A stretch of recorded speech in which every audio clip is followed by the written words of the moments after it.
Bueno, todo el entramado cultural en cualquier país, digamos, pensando en países en Latinoamérica, como, no sé, tanto nuestros países vecinos, tanto Chile como Argentina, Uruguay o Brasil, claro, son países con más recursos que Bolivia, pero el entramado cultural no solamente tiene que ver con la creación artística, sino con todo el apoyo a la difusión de esa creación, a la circulación, a la, a la creación de esa obra, ¿no? O sea, no es en tanto países capitalistas, porque algún día cuando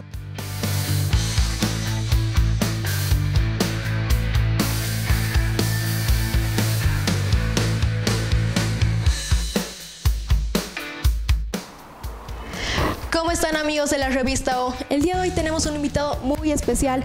Contamos con la presencia de un escritor que no es reconocido solamente a nivel nacional, sino también a nivel latinoamericano. Contamos con la presencia de Edmundo Pasoldán. ¿Cómo está el día de hoy?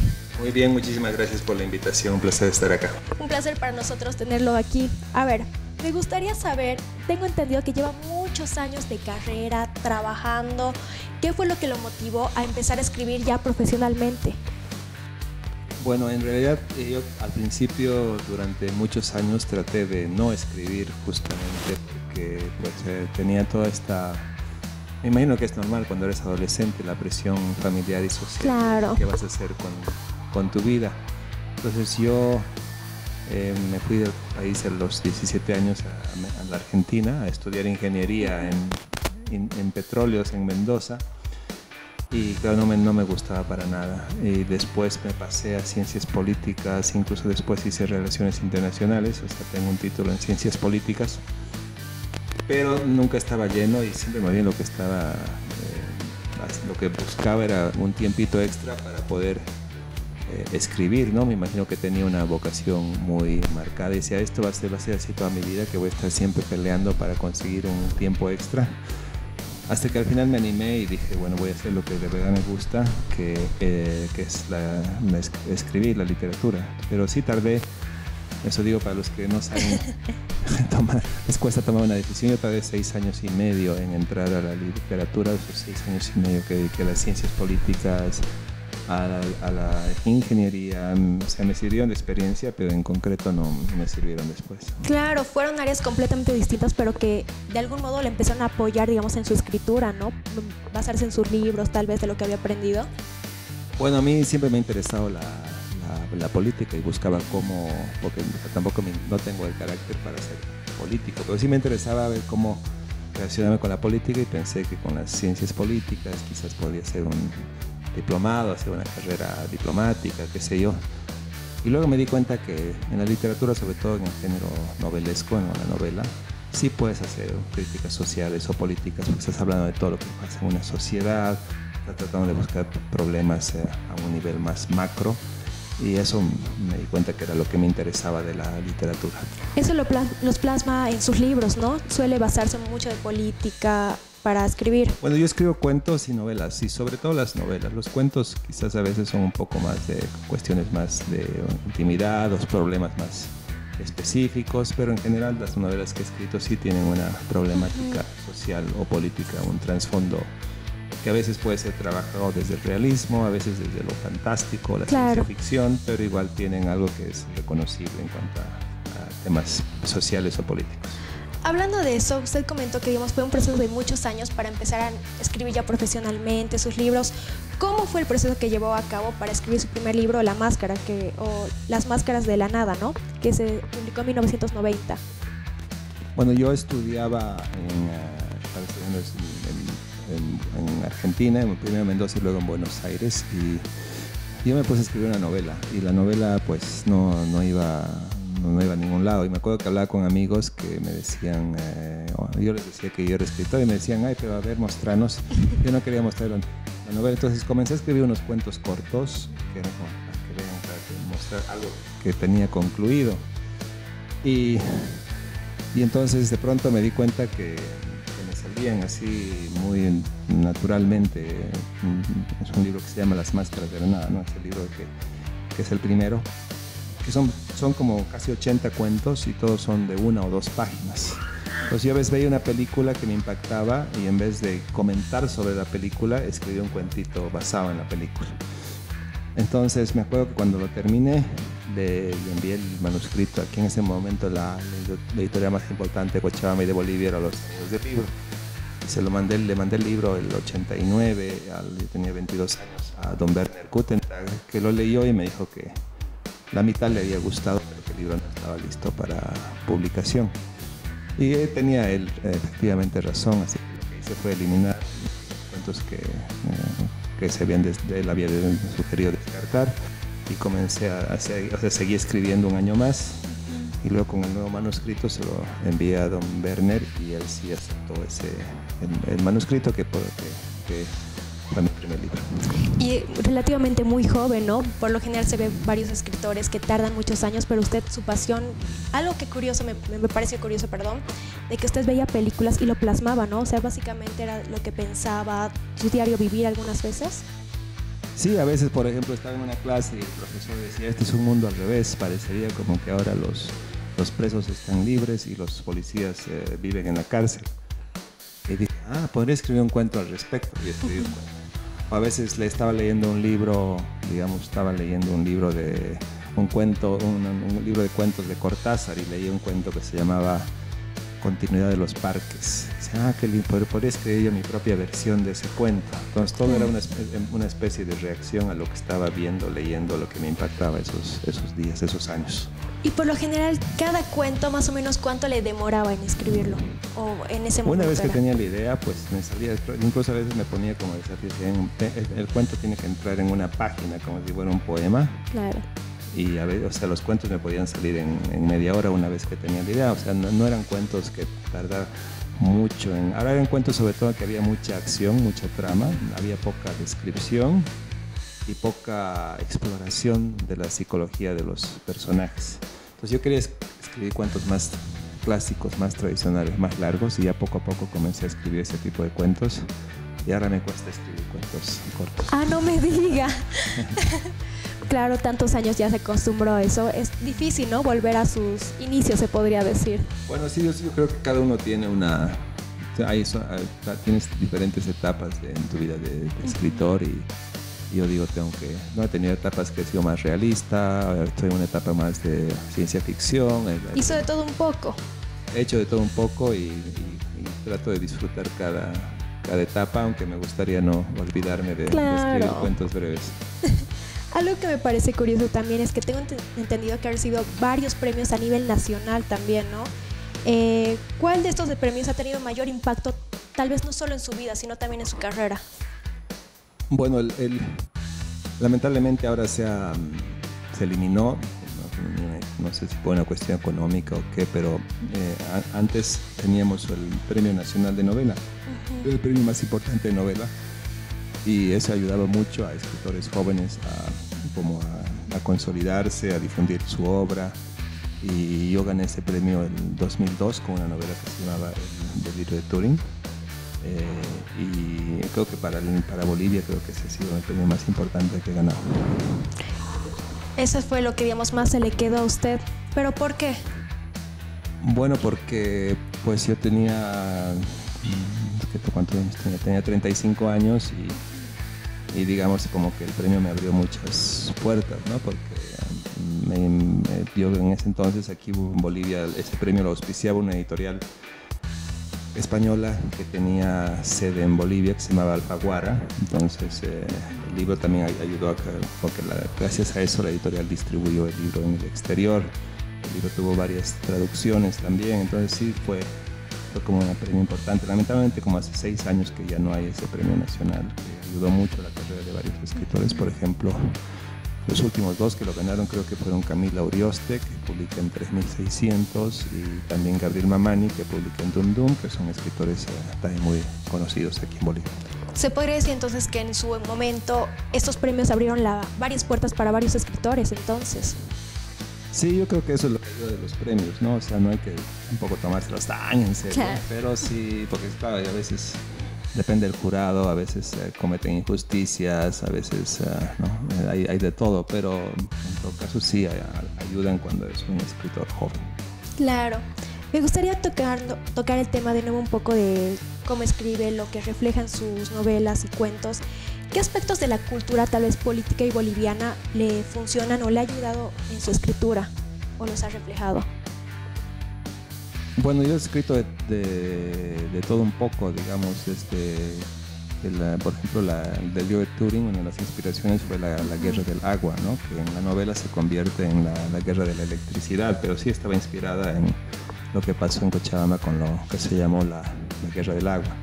Es una novela Palacio Quemado, que es básicamente el fin del modelo neoliberal. Es una novela sobre la caída del GONI y el ascenso al poder de Carlos Mesa y la aparición en la política de Evo Morales, ¿no? O sea, todos obviamente, como es una novela, no están con sus nombres, pero uno creo que fácilmente puede reconocer de qué estoy hablando. La última novela, Área Protegida, que he estado presentando, acabo de presentar en La Paz, en la Feria del Libro, es una novela que tiene que ver con lo que está pasando en el medio ambiente en el Amazonas, y parte de la novela, lo que puede ser reconocible políticamente, tiene que ver con el proyecto del gobierno de hacer una carretera a través de un área protegida, un poco inspirado por lo que pasó en el Tignis cuando Evo Morales quiso construir una carretera a través del área protegida. Algo que me llama la atención es que usted nos comentó un poco cómo era el proceso de su primera novela. ¿Cuál cree que es el proceso de escritura que lleva a cabo en todos estos años? Y tal vez a las personas que nos están viendo en casa les sirva como un consejo. Bueno, yo supongo que la escritura es sobre todo una cuestión de disciplina, continuidad, persistencia, ¿no? Porque pues, no sé, a veces suena un poco raro que te pases tanto tiempo revisando una página, cambiando adjetivos y qué sé yo, pero supongo que si tienes una vocación, lo más importante es dedicarte de lleno a ella, ¿no? Lo que más recomiendo a los escritores jóvenes, a los que están comenzando, es eso, ¿no? Paciencia, persistencia, porque a veces puede ser que tengas mucho talento, pero ese talento no sirve de nada si no lo trabajas. Y eso, ¿no? Creo que la inclinación natural que tú tienes, la tienes que estar alimentando constantemente, ¿no? Entonces creo que eso es importante para los escritores jóvenes. El problema es que justamente cuando estás comenzando, tienes muy poco tiempo libre, ¿no? En el sentido de que pues tienes que vivir, de qué vas a vivir, no sabes, tienes problemas básicos. Se cuestionan todo.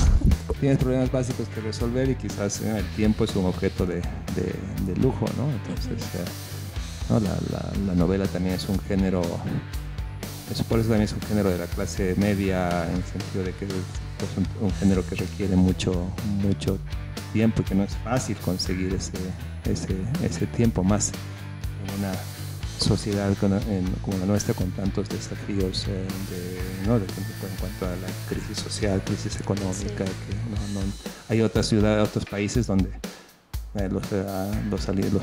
hay diversos modelos de apoyo a los artistas, ¿no? Puede ser el modelo de la empresa privada, que hay fundaciones que te dan becas, pero también está el modelo de la empresa, el modelo del apoyo estatal, que por ejemplo países como México que dan muchas becas a sus escritores para que puedan dedicarse a escribir durante 3 años consecutivos con una beca del Estado. Entonces luego no es casualidad que México tenga tantos muy buenos escritores, porque tienen un apoyo que uno necesita cuando está comenzando y que lamentablemente en Bolivia no lo tenemos.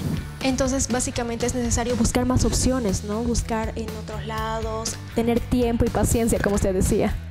Hay que asumir que aquí estás como huérfano de apoyos, y tiene que ver mucho más con cuán cabezadura eres para insistir, y creo que, bueno, por suerte pues ha habido un recambio generacional muy interesante y hay una generación muy potente de escritores jóvenes en este momento. Tocando un poco ese tema, me interesa mucho saber, ¿usted cuál cree que es la falencia o por qué no hay tanto apoyo tal vez a los escritores, tal vez en Bolivia? Yo creo que, bueno, somos una... como que digamos, no somos una sociedad que ha tenido de recursos ilimitados, ¿no? Entonces lo poco que tienes que darlo para cosas, o sea, lo tiendes a dar a cosas concretas, Y lo del arte no es algo concreto. Por ejemplo, a un escritor mexicano le das una beca de 3 años para que escriba una novela. Pero no hay garantía de que esa novela sea buena, de que esa novela se termine en 3 años. Claro. Es una apuesta. Pero el gobierno, el Estado mexicano dice, bueno, hay como estos 20 escritores que creo que merecen ese apoyo. De esos 20, probablemente 10 o 5 harán una cosa muy buena, y de esos 5 probablemente 3 saldrán a representar, tendrán como una proyección internacional. Entonces, creo que en Bolivia nunca hemos tenido ni la paciencia, ni las ganas, de apoyar proyectos como que quizás no vayan a dar a ningún lugar, y si tenemos necesidades más urgentes, y nunca se ha visto el arte de este tipo como una prioridad para la nación, siempre, y aún sabiendo que es eso lo que al final es la cara de nuestro país, ¿no? Nuestros artistas o nuestros deportistas. Tú ves ahora en las Olimpiadas, ¿no? O sea, hay muy buenos deportistas, pero que lamentablemente no han tenido el apoyo, ¿no? Por cuestiones... También, yo he dicho, quizás, por ejemplo, estos últimos 20 años, sí ha habido dinero en el país, ¿no? Ahora lamentablemente estamos en crisis. Pero también es una cuestión de prioridades, ¿no? Hace 2 años en un festival internacional en Estados Unidos, en Sundance, lo ganó un director boliviano, Loaiza, con una película muy buena sobre la sequía en el Alto, que se llama Utama. Claro. Y yo decía, pero también no hay un fondo para la producción cinematográfica. Entonces, pero hay países como Chile, ni siquiera hablamos de Estados Unidos, hay un país como Chile, Perú, Argentina, que tienen fondos para apoyar a desarrollo de películas, ¿no? Que presentas un proyecto y pues tú consigues esto, el Estado te apoya con esto otro. Entonces sería ideal tener una cosa así, pero no tenemos nada. Entonces creo que lamentablemente siempre el arte se ha visto como algo más quijotesco, que depende de ti mismo, y no como algo que necesite ser apoyado desde todas las instancias, tanto la privada como la pública. Realmente sería necesario, ¿no? Tal vez un llamado a la población, a las personas a puestos altos, brindar más apoyo para esos talentos, porque hay mucho talento, ¿no? Y que lamentablemente al ver la falta de apoyo deciden dejarlo o no siguen sus sueños, no como usted, que ha decidido seguir su camino. Bueno, todo el entramado cultural en cualquier país, digamos, pensando en países en Latinoamérica, como, no sé, tanto nuestros países vecinos, tanto Chile como Argentina, Uruguay o Brasil, son países con más recursos que Bolivia, pero el entramado cultural no solamente tiene que ver con la creación artística, sino con todo el apoyo a la difusión de esa creación, a la circulación, a la creación de esa obra, ¿no? No es en tanto países capitalistas. Algún día me acuerdo que cuando puse algo sobre Utama, que debería haber un fondo de apoyo a los artistas, a los cineastas en Bolivia, en Twitter puse eso y me atacaron muchísimo, muchos libertarios que me decían, con mis impuestos no te metas, que eso es típico de un izquierdista comunista y no sé qué. Yo vivo en Estados Unidos, y todo Estados Unidos, todos los escritores jóvenes que conozco, los artistas, todo es un entramado de becas, o sea, tanto los estados como las fundaciones, que la Fundación Ford, que la Fundación Guggenheim, que la Fundación... Ya no saben qué crear para la Fundación MacArthur o la Fundación Mellon, porque claro, allá el sistema es que una fundación se crea y se descuenta de esos impuestos. Entonces tú eres una persona que ha hecho mucho dinero, digamos la Fundación Ford, pues en vez de pagarle $500,000 de impuestos al gobierno, dice, estos $500,000 lo voy a dedicar a becas para artistas. Claro. Entonces, eso es como parte de un entramado cultural que apoya no solamente la obra, es una pequeña cosa que puede ser fundamental después, pero necesita ser alimentada por toda una red. Efectivamente. Volviendo un poco al tema de su libro, me interesa saber si el proceso de escritura de este libro fue igual a los anteriores que ha tenido o hubo algo diferente en este caso. Bueno, yo creo que el proceso, lo que es diferente es el tipo de, digamos, las últimas 2 novelas, tanto la materia de la mirada de las plantas como esta que se llama Área Protegida, son novelas ambientadas en el Amazonas. Y y yo no soy del Amazonas, entonces yo voy todos los años, mi mujer es de Santa Cruz, vamos mucho, su hermano vive en Cobija, viajamos mucho todos los años a Pando, su mamá es de Riberalta, vamos a Riberalta, entonces todo eso para mí ha sido un gran descubrimiento, o sea, todo ese descubrir el gran lado amazónico de nuestra cultura, porque yo cuando era niño en el colegio aquí, yo decía Bolivia es un país andino, que es lo que en ese momento nos decían en el colegio, en realidad Bolivia es un país andino amazónico. Claro. Y para mí fue todo un gran descubrimiento. Entonces ese descubrimiento pues se plasma, intenté plasmarlo en mi curiosidad, mi interés en esas novelas, pero para eso, por ejemplo, hay ciertas cosas, ciertas palabras que se dicen allá, que digo, tengo que consultar con gente que vive en el Oriente, que me dice si está bien escrito, si suena bien, ¿no? Hay pequeños errores que, por ejemplo, yo hablo con tú, ellos hablan con vos, claro. Entonces, mis personajes son del Oriente, cómo tienen que hablar, entonces ese tipo de precisiones son parte de un trabajo de viajar mucho, de escuchar palabras que me suenan raro, que digan qué interesante. Y, por ejemplo, cucurusí, ¿no? Entonces cucurusí, me encantaría usar esa palabra, ¿no? Que es un insecto como una especie de luciérnaga. Entonces hay ese tipo de la investigación de primera mano, de viajar, de conocer y qué sé yo. Pero luego, como la novela tiene que ver con el cambio climático, con las inundaciones, el otro tipo de investigación es una investigación más de leer cómo funciona, cómo nos afecta el cambio climático, qué pasa cuando suben los ríos, qué es lo que dicen los científicos sobre los humedales, ¿no? ¿Qué es un humedal? Cosas así muy como, que pueden ser básicas, pero como escritor, pues claro. En cada tema que te metes se te abre todo un mundo y lo tienes que aprender, aunque a veces ese aprendizaje no lo...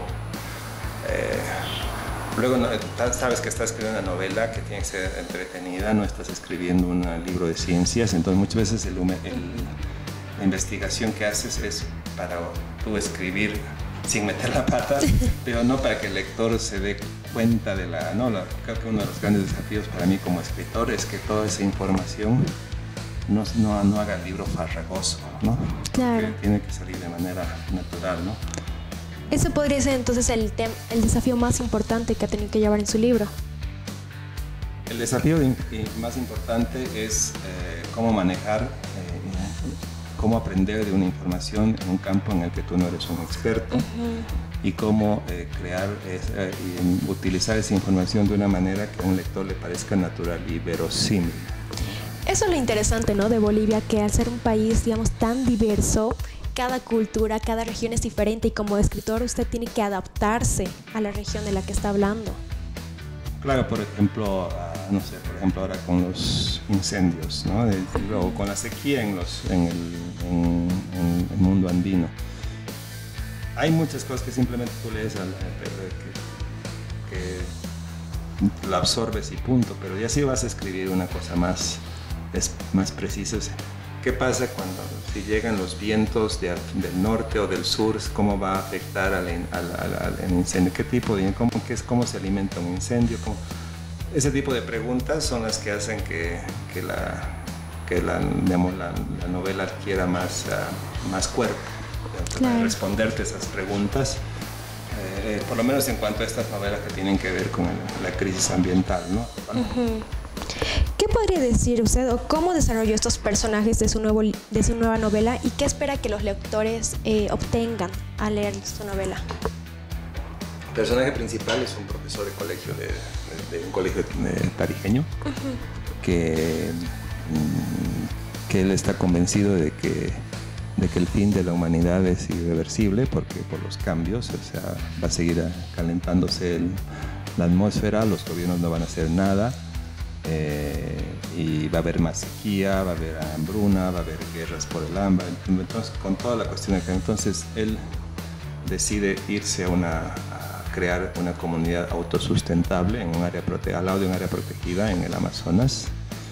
Entonces para mí ese profesor era importante, está basado en un académico. Yo estaba leyendo un libro sobre cambio climático y tenía un capítulo dedicado a los profetas del cambio climático, ¿no? Esa gente que dice que está convencida de que en 10 o 15 años se va a acabar la humanidad porque estos cambios van a ser invivible el planeta y además porque los gobiernos no tienen voluntad política. Entonces yo leí justo de uno de estos profetas del cambio climático que se fue a vivir a Belice, a la selva, a crear su comunidad, tenía su podcast, que justamente su podcast se llama algo así como Nuestros días están contados, o algo así, ¿no?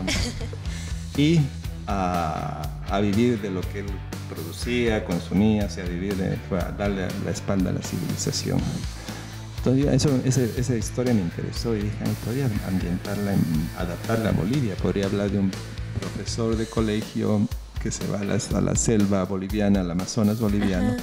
Entonces así fue apareciendo el personaje. ¿Eso lo inspiró entonces? Sí, me inspiró. En ese caso fue una cosa muy específica de este libro que leí sobre estos. Era un capítulo del libro, el libro se llama La Tierra Inhabitable. Es un libro con mucha documentación científica sobre el cambio climático, pero había un capítulo que sí me interesó mucho porque eran como 3 biografías de distintos personajes dedicados muy como profetas del cambio que decían llegó el fin y hay que hacer, ya no tenemos salida para la especie humana. Ah, no me diga. Me intriga saber qué le gustaría explorar en sus futuras obras que tal vez hasta ahora no haya abordado. Ahora mismo estoy comenzando una nueva novela que también tiene que ver con la crisis ambiental, pero desde otra perspectiva, que en este caso es la perspectiva de la precariedad laboral. Leí un reportaje de cómo hay toda una industria en Estados Unidos como digamos en un país tan grande, pues ahora va a llegar el ciclón no sé qué a la Florida, luego llega un huracán a este otro estado, hay unos incendios en California. Hay compañías ahora que se ofrecen sus servicios para restaurar o restablecer ciudades después de un desastre natural, después de una inundación o después de un... Y la mayoría de estos trabajadores son indocumentados, son latinos, hispanos, y son mano de obra muy precaria que muchas veces les engañan ¿no? Porque son indocumentados y muchas veces trabajan 3 meses para, no sé, restablecer una ciudad o hospitales o colegios después de un incendio, de un incendio forestal grande, y luego pues, no tienen apoyo porque como no tienen papel, si su empleador no les quiere pagar, están chao. Claro. Entonces pensé en una novela sobre la crisis ambiental, pero desde el punto de vista de este tipo de trabajo precarizado, de la situación laboral. O sea, me interesa mucho explorar mucho el mundo laboral, el mundo del trabajo, pero mi desafío es no quiero ambientarlo en Estados Unidos, quiero ambientarlo en un lugar que se va a llamar El Valle, que creo que, o sea, en mi cabeza va a ser una Cochabamba medio del futuro, ¿no? Futurista. Sí, es una novela de ciencia ficción también, pero yo no escribo novelas de ciencia ficción ambientadas dentro de 100 años, sino algo que... un futuro más cercano. Un futuro de 10 o 20 años, ¿no? Como que se nota que algo ha cambiado. Claro, qué interesante porque básicamente es como analizar las cosas pero desde otra perspectiva, desde lo que viven las personas. Sí, porque digamos esta crisis ambiental que me ha interesado explorar en los últimos libros, pues como que la mirada de las plantas tiene que ver con el extractivismo.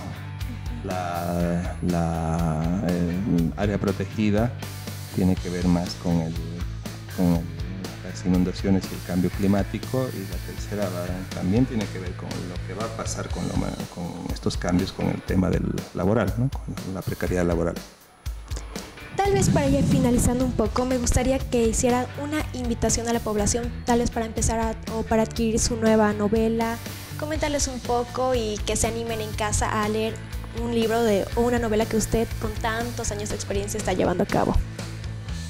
Bueno, Área Protegida, mi último trabajo, como lo he ido anticipando en el podcast, tiene que ver con lo que está pasando. Para mí el Amazonas es el grado cero de la crisis climática, ¿no? Por la deforestación, por los incendios, por las inundaciones, por la contaminación de los ríos por culpa de las empresas mineras. Esta novela trata de abordar estos temas y sigue la historia de 4 personajes que terminan viviendo en una comunidad autosustentable en plena selva al lado de un área protegida.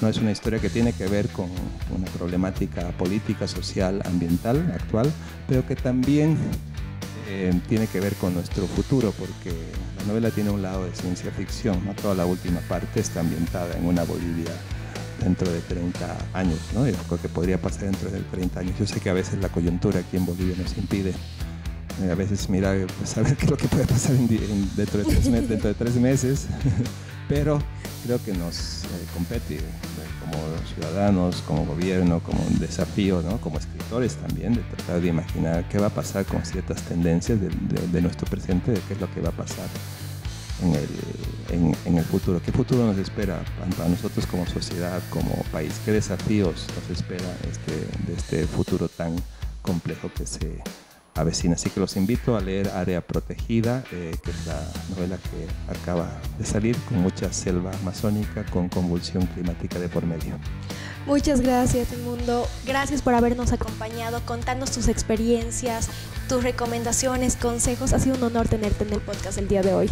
Para mí un placer y pues gracias por la invitación y cuando quieras estoy a tu disposición. Muchas gracias, amigos de la revista O. Gracias por acompañarnos el día de hoy y estén pendientes para adquirir su edición impresa y seguirnos en todas las redes sociales para más contenido. Hasta la próxima.